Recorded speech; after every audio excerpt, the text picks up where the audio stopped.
Hello and welcome to my channel today.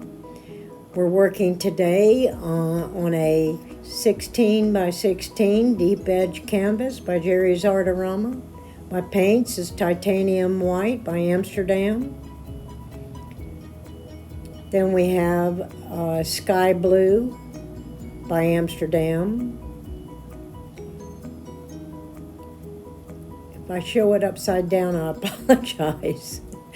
This right here is a mixture of phthalo blue and greenish blue by Amsterdam. That right there is Payne's gray, Prussian blue with a little bit of Payne's gray. This is jadeite by Extreme Sheen. I love the color. This right here is Mermaid by TLP, Little Piggies. This right here is Billabong by TLP.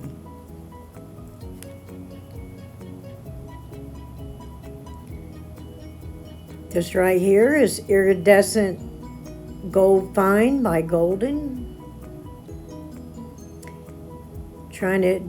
I was showing you the consistency. I didn't get up close enough, but anyway, the paint doesn't leave a mound, but it does leave a little bit of a trace before it sinks in. It's not real thin, but it's not thick either. It's kind of in between there. My base paint is a little thinner than the paints. I checked the consistency, which is always so important to do anything, and they were all about the same. So not watery thin, but more on the thin side. Just layering my base coat here.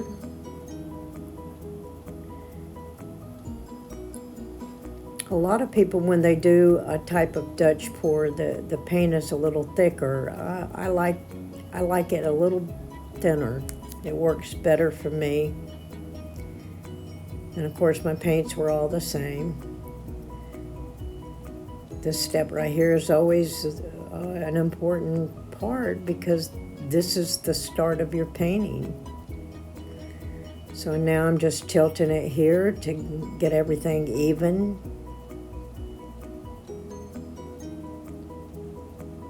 Hope you're having a nice day today. I know that storm is brewing out there in Florida. I pray that everybody's safe out there. Have a lot of friends in Florida, and family too. So now I'm just trying to figure out which way I want to go with my first line.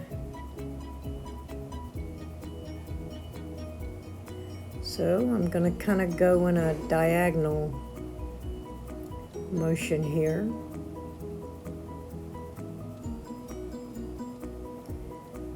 That was the the Prussian blue, and this is the sky blue. I like these little cups because you can just pinch them, but sometimes I forget to take the sticks out. So this right here is the mixture of greenish blue and phthalo blue. Here goes a little bit of that Billabong.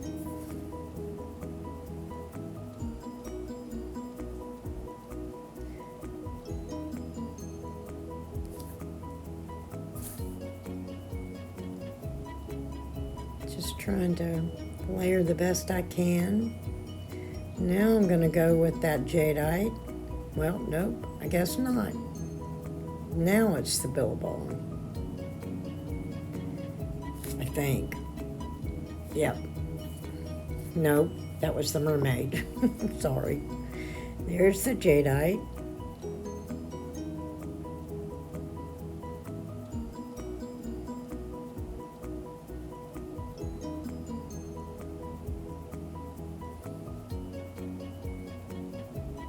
And there's the gold. going to put a little bit of the titanium white just for lacing and sails.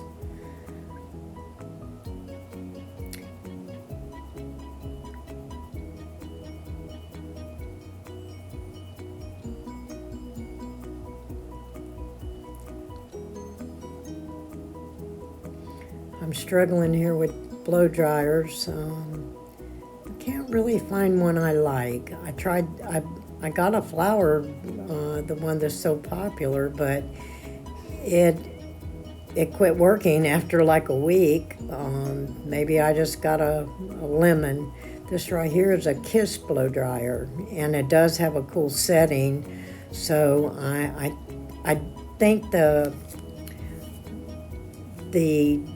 concentrator on the end is a little bit too big. I might try to add a little bit of tape to it, because I do like the low feature here. It seemed to really work blowing out the paints. So now you kind of, after you blow it out, you stand back and you kind of look at it and see what you think and what you can change and what you can add. And I was talking about the sails in that upper left-hand corner.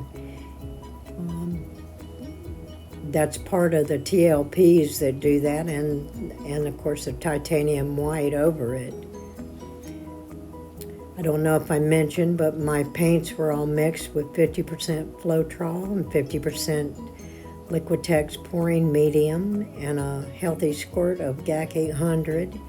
And I did have to add a little bit of gel gloss to it just to thicken up the TLPs. So now what I'm going to do is I'm going to do that botanical design that Tina from Tina's Inspired Art started a good while back. And the trick is to, most of the time, keep your blooms, the design on the canvas, but you can see I blew it off, but that's from adding a little bit too much paint. But it's still, in the end, it came out pretty. This right here is time consuming. I actually have it sped up, because if I didn't, you'd be here all day. Even though it's a smaller canvas, it still takes time to do this. And I like to go back at the end after you do this. You can go back and see things that you can change in that, and make them more leaf-like, and give it more of that botanical look.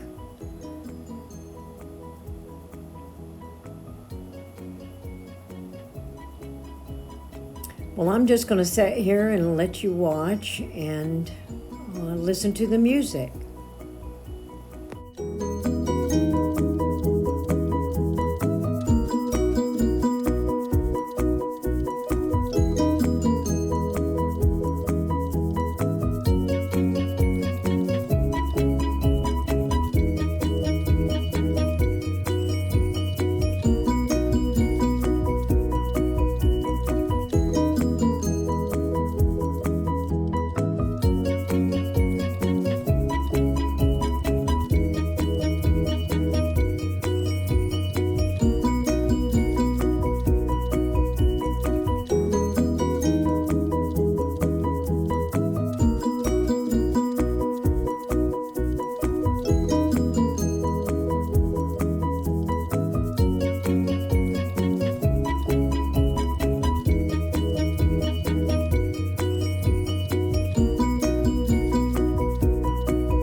And there we have our finished product. Thank you for joining me. Bye.